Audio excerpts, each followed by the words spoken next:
La guerre de Troie est entreprise suite à l'enlèvement d'Hélène, épouse du roi de Sparte Ménélas, par le Troyen Paris. Les Grecs décident donc de s'attaquer à Troie pour la récupérer.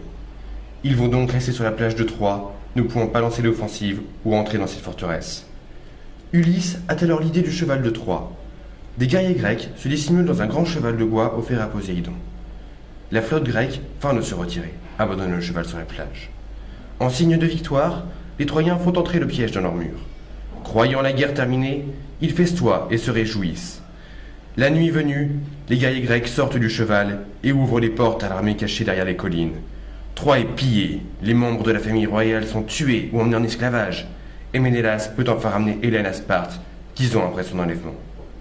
Énée fuit alors Troie avec son père, Anchise, son fils, Ascane, et sa femme, Créeuse, ainsi que de nombreux compagnons.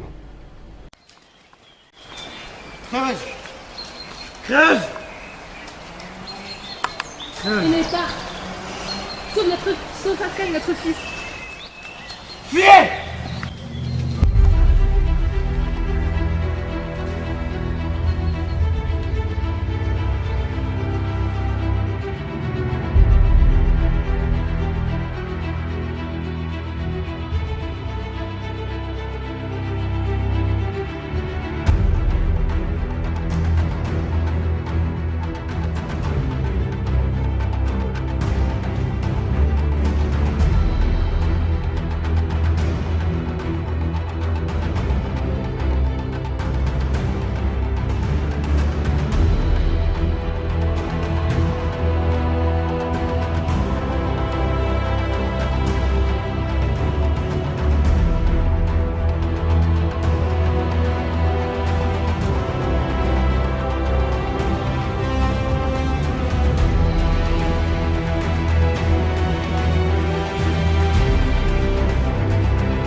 Semblez la proue.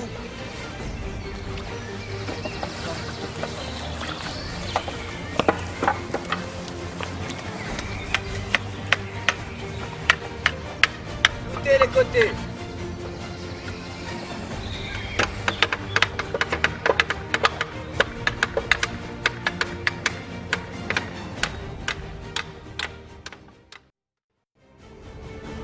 Énée et ses compagnons prennent alors la mer en direction de l'île de Délos afin d'y trouver l'oracle.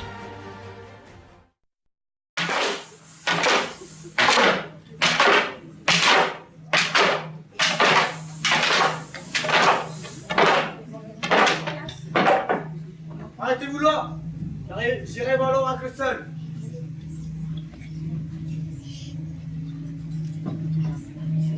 Oh grand oracle! Toi qui connais l'avenir, montre-toi! Je suis là, Énée, fils d'Anchise de la déesse Aphrodite. Que veux-tu savoir? Oh, grand oracle, où dois-je aller fonder ma nouvelle cité? Tu devras fonder ta cité sur la terre de tes ancêtres. Oh, grand oracle, je te remercie. Maintenant, va et préviens tes compagnons. Mes compagnons, l'oracle m'a dévoilé. Nous devons fonder notre nouvelle cité. C'est sur la terre de nos ancêtres. Père, sais-tu d'où ils viennent? Bien sûr, fils, nos ancêtres viennent de Crète. Alors qu'attendons-nous? Embarquons! Ouais! Énée et ses compagnons décidèrent de se rendre en Crète. Là, ils y fondèrent une nouvelle cité du nom de Pergamée. C'est alors qu'une épidémie de peste frappa les Troyens, qui se retrouvèrent totalement désemparés. Mais les Pénates apparurent à Énée et l'informèrent de son erreur. En effet, il n'était pas sur la terre de ses ancêtres, loin de là. Mes amis, construisons ici notre cité. Ce sera un havre pour le restant de nos familles.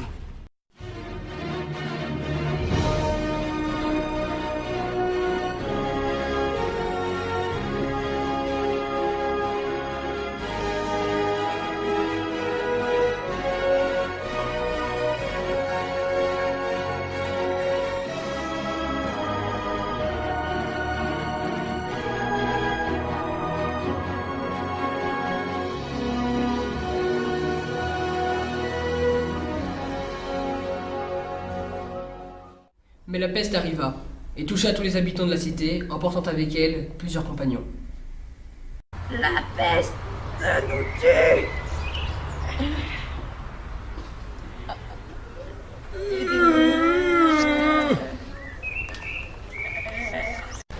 Père, ce fléau emporte tous nos compagnons. Que faire? Je ne sais de qui me tourner. Sans doute prier les dieux. Plus particulièrement les Pénates. Aîné, tu t'es fourvoyé.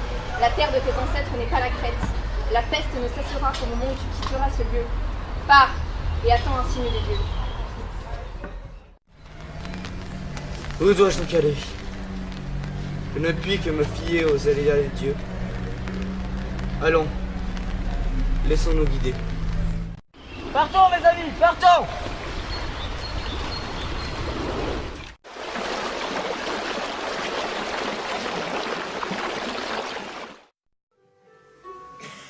Aîné et les siens se préparent alors à quitter la Crète.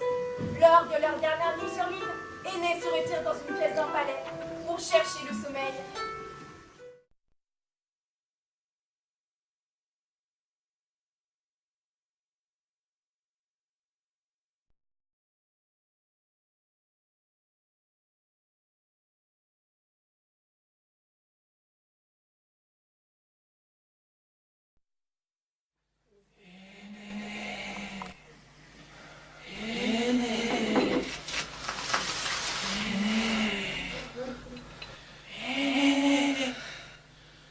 Ce n'est pas ici qu'est ta ville. Tu dois l'affronter sur la véritable terre de tes ancêtres, en Italie. Va, aîné.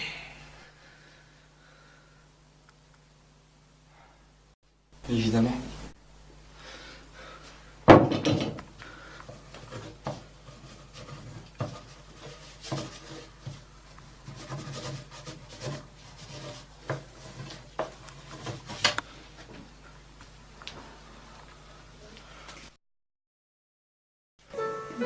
Ils repartent donc et les courants les guident jusqu'aux îles Stropades, le long de la côte grecque du Péloponnèse.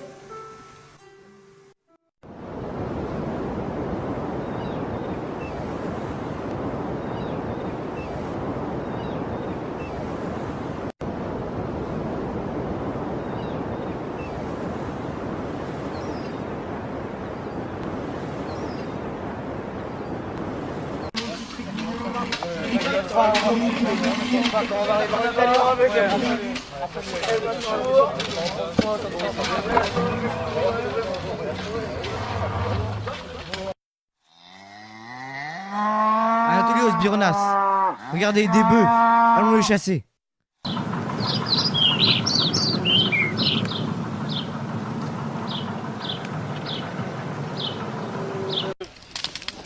N'est-ce pas un bon festin que nous avons là? Nous n'avons plus de conneries. Ouais! Nous avons plus à manger. Et puis à nous.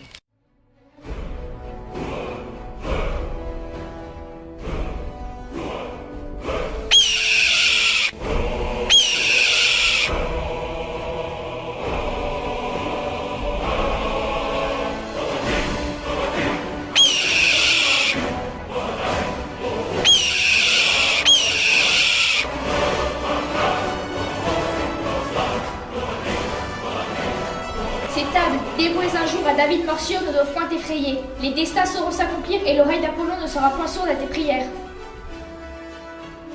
Fuyez, matelots, avant que les miennes ne vous déciment. Retrouvant donc leur navire, les Troyens se dirigent vers l'Italie, passent avec succès les dangers de Caribe et Sicilia, puis finissent par débarquer en Sicile.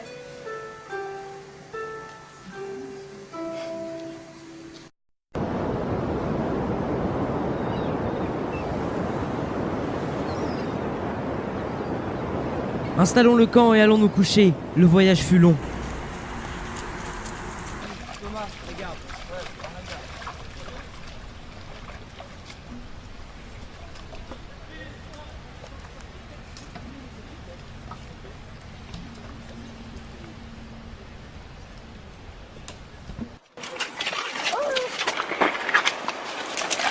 Au secours! Au secours!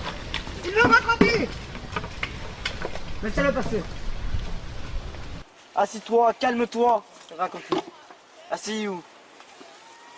Tout a commencé quand nous sommes arrivés ici avec Ulysse.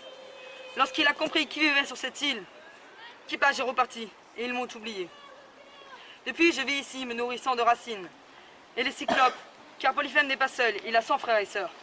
Bon, mettons les voiles et fuyons cette île.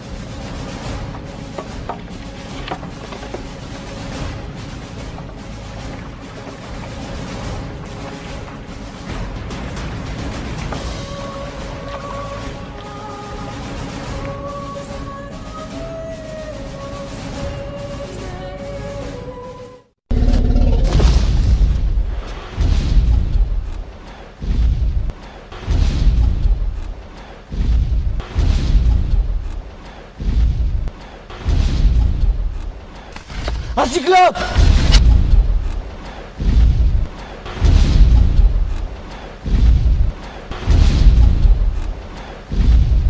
J'ai vu un cyclope! Croyez-moi! Non, regardez! Regardez ses yeux! Oui.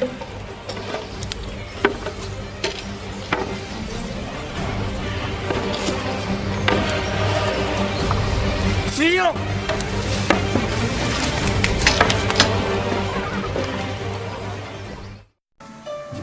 Pendant qu'Énée et ses compagnons quittent l'île de Polyphème et voient au gré des vents, les dieux, sur Lola, délibèrent sur la conduite à tenir concernant l'avenir d'Énée.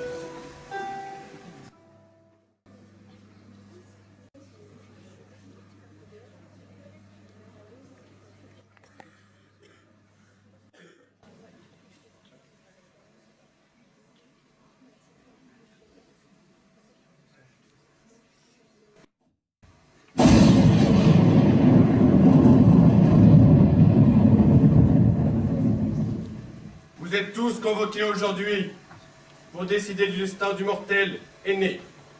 Chacun d'entre vous votera pour savoir si nous le laisserons en vie ou non.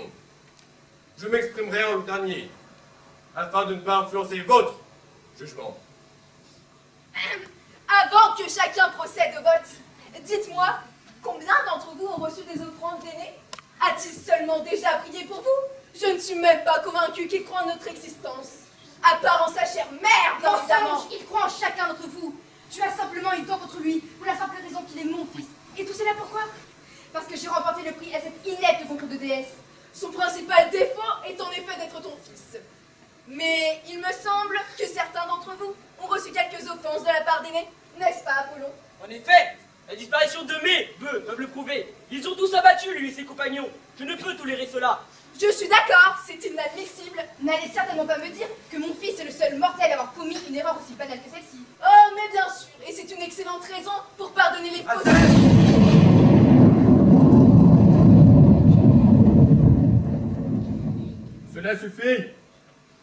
arguments se transforment en conflits. Et ce n'est pas acceptable. Chacun nous fait maintenant part de son verdict. Pour moi, cela reste inacceptable. J'estime que nous devrions le laisser en vie. Je suis contre. Cet arrogant mortel le mérite bien. Un bon séjour aux enfers le remettrait à sa place. Il a tout de même provoqué un dieu. Ma décision reste la même. Ce mortel nous cause trop de problèmes sur Terre. Si nous devions punir tous les hommes ayant commis des fautes de cette envergure, je doute que la Terre soit encore beaucoup peuplée. Je suis entièrement d'accord avec Athéna. Je ne veux pas l'azote qui nous poussera à le tuer. Je suis pour qu'il vive. Je comprends, Apollon. Si Aînée avait voulu détruire le méchant, ma réaction aurait été similaire. Je vote contre. Je ne comprends pas l'intérêt de le tuer. Il a le droit à une seconde chance. Je vote pour. Je vote contre. Les secondes chances, nous ne les accordons à personne. Je ne vois pas pour quelle raison Aîné y aurait droit. Mon fils n'a rien à se reprocher de grave. Il a droit à une longue vie. Les périples et les erreurs que fait Aîné risquent de mal se finir. Ne prenons pas le risque que son aventure soit un échec. Nous avons déjà assez de problèmes à régler. Moi, je suis pour qu'il vive. Bien. Je vois que mon vote sera décisif. Tout d'abord, il est vrai, Aîné a commis certaines fautes. Néanmoins, elles sont pardonnables. Du moins pour l'instant. Je vote donc pour la vie. S'il vote contre, 7 votent pour. Le mortel Aîné, fils d'Aphrodite, vivra. Éole,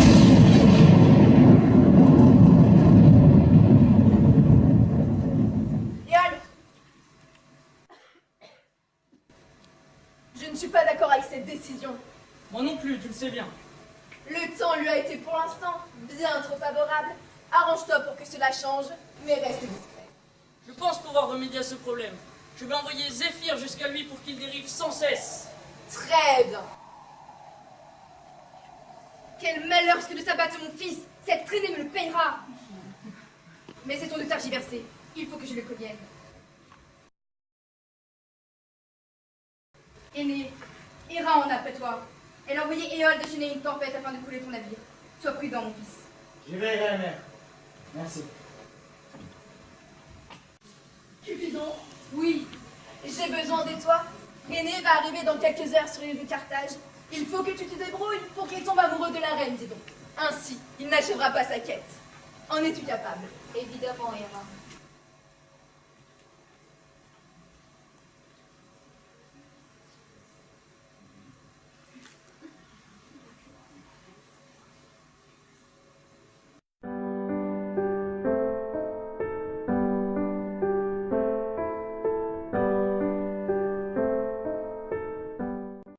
Marraine, les Troyens sont arrivés. Amène-moi leur chef. Un songe m'a prévenu qu'il s'appelait Aîné.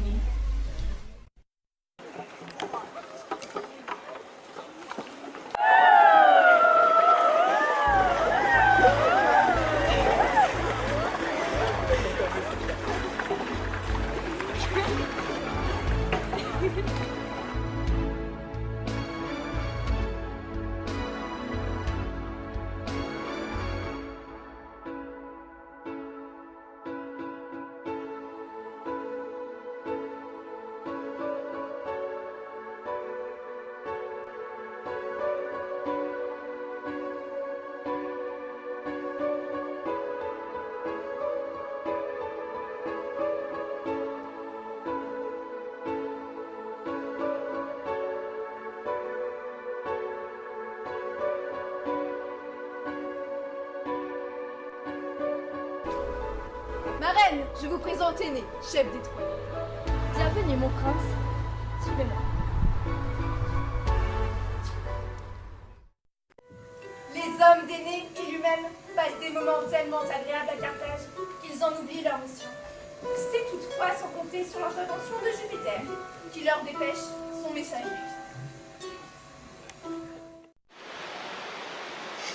Aîné! Aîné! Tu as failli à ta mission. Va retrouver la Sibylle. Elle te mettra en relation avec ton défunt père. Lui seul sait où fonder ta cité. Pardonne-moi Hermès, pardonne-moi Vénus. J'ai failli à ma mission. Je vous promets que je ne le referai.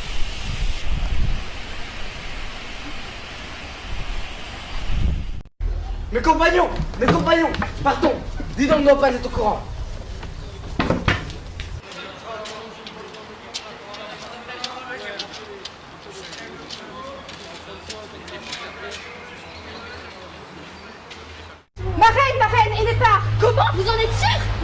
prévu ce matin même préparer leur Oh mon Dieu!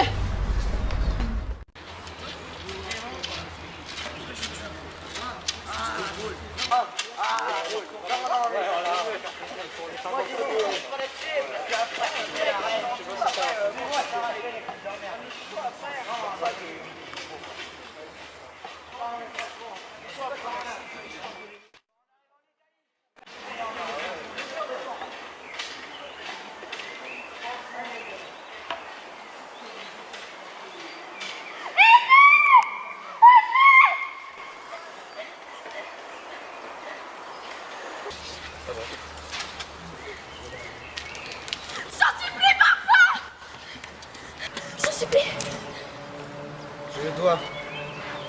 Le Dieu le rendra. Oh, je t'en supplie. Je t'en supplie.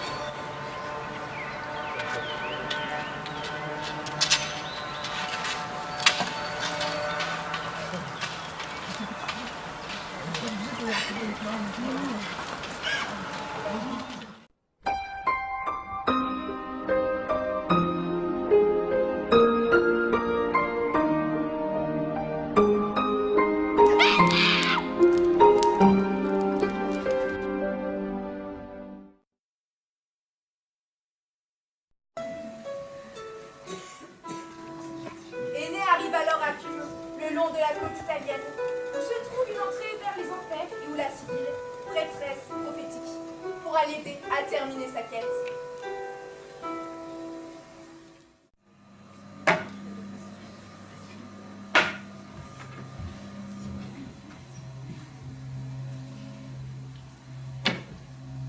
Aîné, te voilà arrivé au royaume des morts. Mais prends garde, les âmes sont partout. Ne cède pas à leurs demandes. J'y veillerai. Peux-tu aller chercher mon père?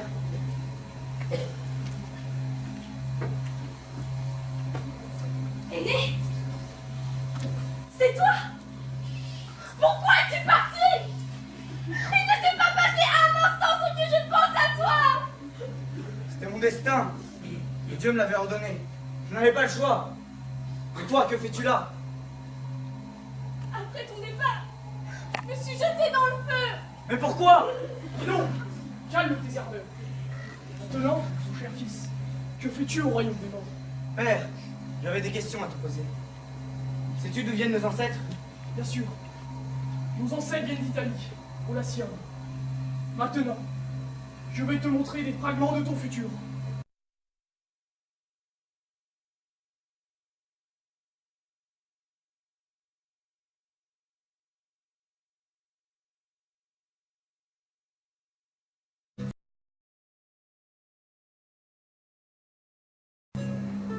Aîné reprend alors la mer et finit par débarquer dans le Latium, à l'embouchure du Tibre, où il devra triompher des autochtones latins.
d'étendre son influence.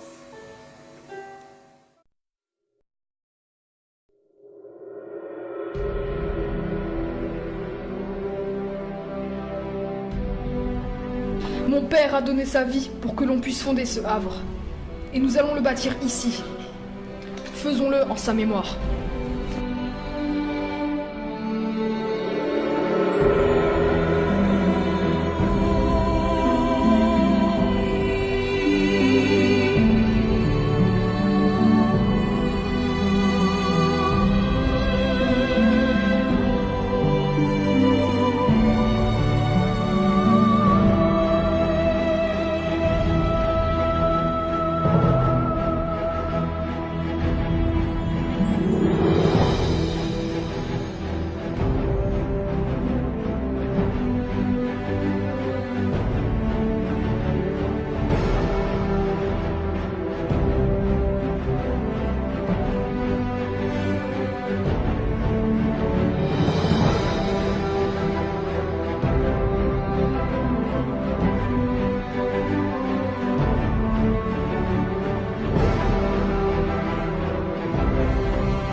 La cité prend forme, mais les Troyens se retrouvent sans suffisamment de femmes pour assurer leur descendance. Ils décident alors de se tourner vers leurs voisins, les Sabins. Mes amis, il faut que nous envoyions un messager à nos voisins les Sabins. Mais pourquoi? Nous manquons de femmes. Proposons-leur une alliance en échange d'un certain nombre des leurs. Toi, vas-y, allez. À vos ordres.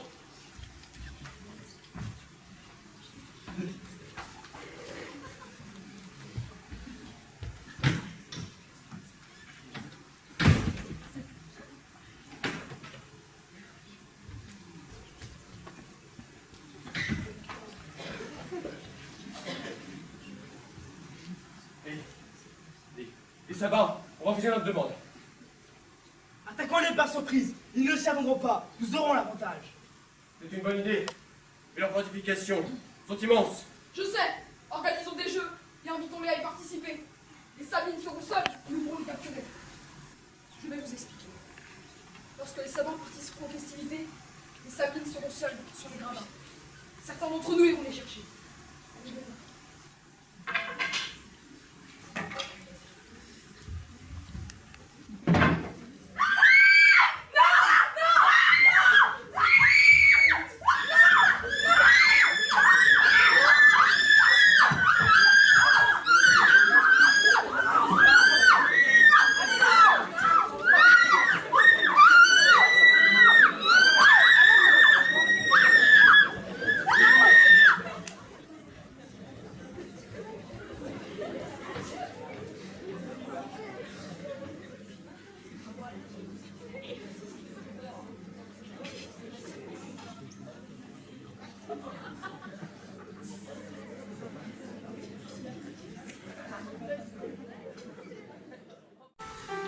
présent, je vais vous conter l'histoire de la descendance d'Ascanie.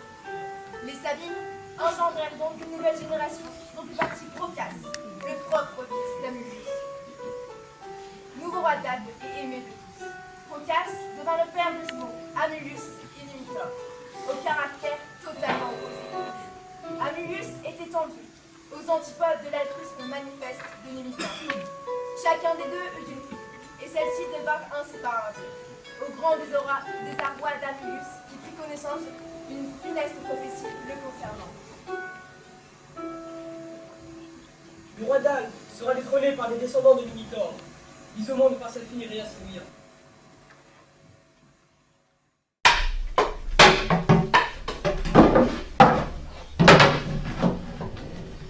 Numitor, moi, Amulius, je te condamne à l'exil. Je suis le nouveau roi d'Albe. Rhea Silvia fut contrainte de devenir Vestale, protectrice du feu sacré. Amulius, tirant retort, comptait sur le fait qu'elle devait rester vierge pour contourner la prophétie. Mas remarqua cette belle jeune fille, descendit de l'Olympe et s'unit avec elle. Elle accoucha ainsi de 2 jumeaux, Romulus et Rémus, mais la nouvelle de leur naissance arrivait aux oreilles d'Amulius. Elle fut enfermée dans le temple et un serviteur d'Amulius les emporta dans un panier qu'il déposait sur le Tibre, les laissant aux aléas du destin.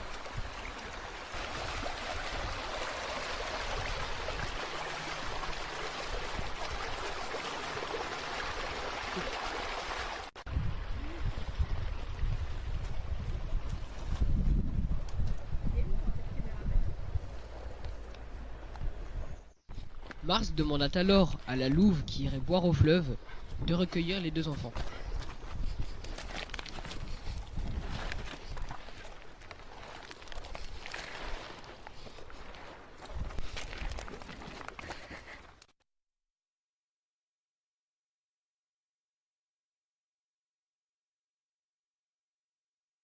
Des années plus tard, Romulus et Rémus, devenus bergers, se dirigent par hasard vers le refuge de Numitor, leur grand-père exilé qu'ils ne connaissent pas.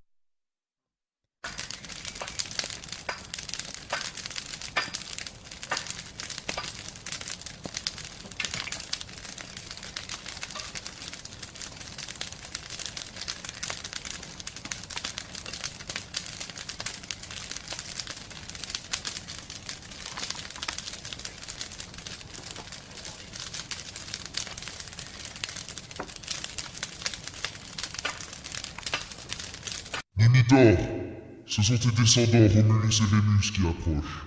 Protège-les et aide-les à destituer ton frère Amulius.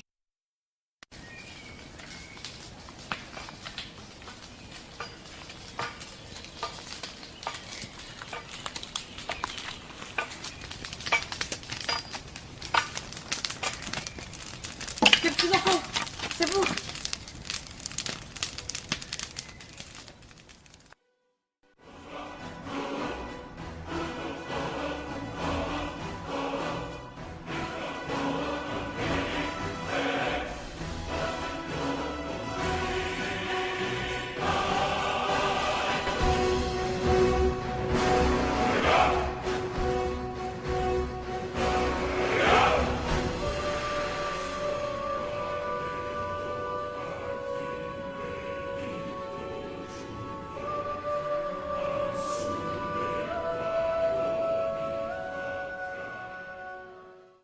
Après la reconnaissance des jumeaux par Numitor, ces derniers forment la révolte contre le despote.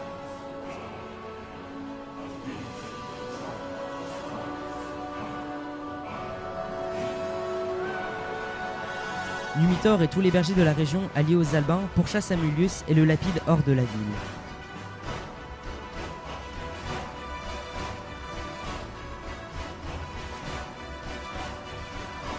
Numitor est donc proclamé roi d'Albe. Il y fait quelques années la prospérité, puis Romulus et Rémus décident de partir fonder leur nouvelle cité. Ils se dirigent alors vers les rives du Tibre, là où ils ont été recueillis des années auparavant.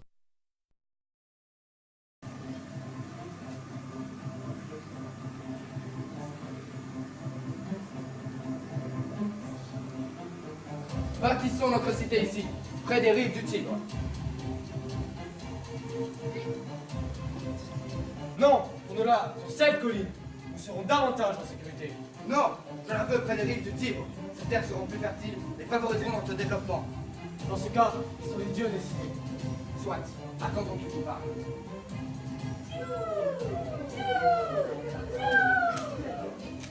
Vois mon frère, les dieux m'ont choisi. Ma cité sera à cet endroit et tu ne peux rien contre ça.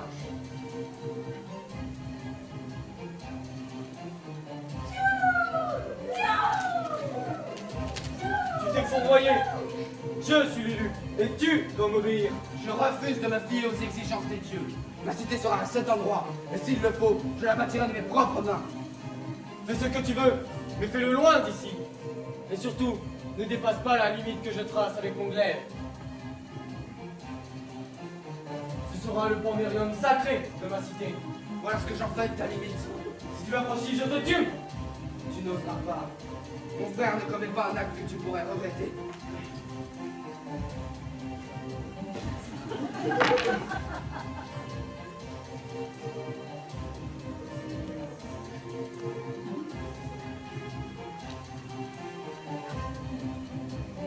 Les dieux m'ont peut-être accablé, mais j'en fonderai ma cité, ici. Et, en l'honneur de toi, mon frère, j'édicterai une première loi, que quiconque rentrera en armes dans ma cité sera jugé comme un ennemi et sera tué. De plus, je lui donnerai le nom de Rome, et, je vous le jure, ô Dieu, qu'elle deviendra la plus puissante des cités.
Savoir faire ça, c'est de la qualité.